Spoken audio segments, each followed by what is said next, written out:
women if he could sniff their panties, close quote, at an October 2017 work party. She said another executive... Senator Kennedy read graphic sexual harassment allegations against a union official out loud, then asked the judicial nominee why, as that union's lawyer, she refused to investigate. Welcome to American Hearings. This one gets uncomfortable fast. Ms. Berner, you didn't tell Senator Graham the truth, did you? Senator, I took an oath to tell the truth, and I have done so faithfully. Now, on February 22nd, 2018,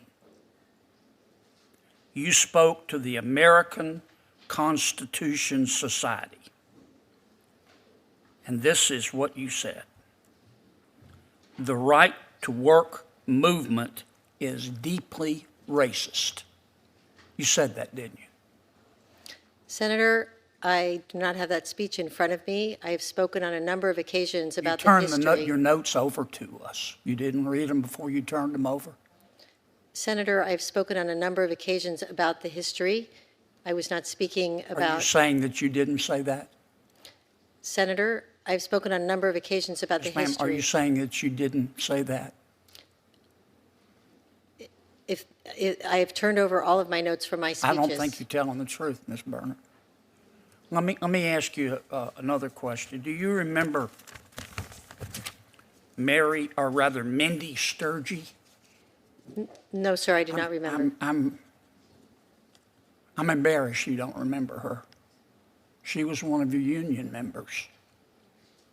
She alleged that she was the victim of sexual discrimination at one of your local unions. This is what she said.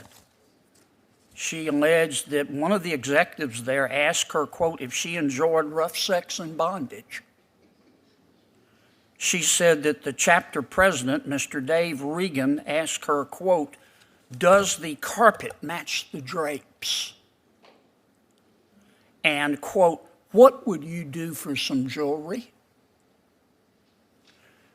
She alleged that Mr. Regan told another staffer, quote, that the only way she is getting a job is if she sucks my member of the male anatomy. Another employee said in an affidavit that Mr. Reagan, quote, went around asking women if he could sniff their panties, close quote, at an October 2017 work party.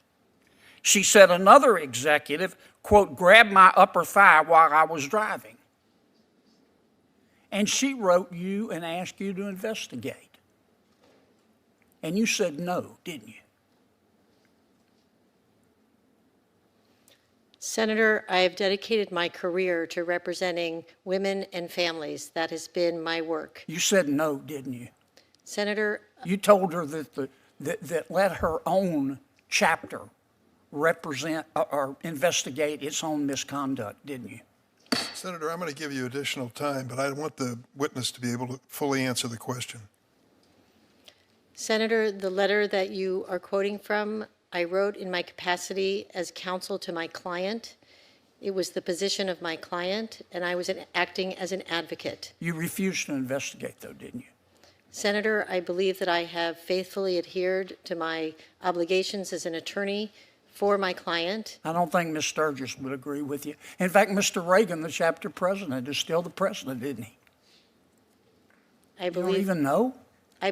Dave Reagan is the president of one of our local union, of one of SEIU's local unions, yes. Wow.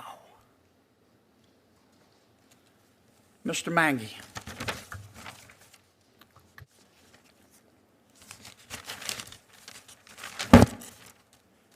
I just want to be sure I understand your testimony, sir. Welcome back to American Hearings. Kennedy opens by confronting the nominee with a 2018 speech to the American Constitution Society, in which she allegedly described the right-to-work movement as deeply racist. The nominee says she doesn't have the speech in front of her and has spoken on labor history generally, without directly confirming or denying the specific quote, an answer Kennedy characterizes as evasive. The harassment material is the harder substance of the exchange. Kennedy reads, in detail, allegations from a union member against a still-serving local chapter president, explicit and degrading comments, alleged retaliation tied to sexual favors, and a colleague's claim of being groped at a work event. The member had asked the nominee, then the union's counsel, to investigate. According to the letter Kennedy cites, she declined. The nominee's defense centers on her role as an advocate, acting on her client's instructions rather than as an independent investigator, a legally coherent, but, to Kennedy, unsatisfying answer, given that the chapter president in question remains in his position. The exchange closes without full resolution, but the allegations themselves are now squarely on the public record. Subscribe to American Hearings.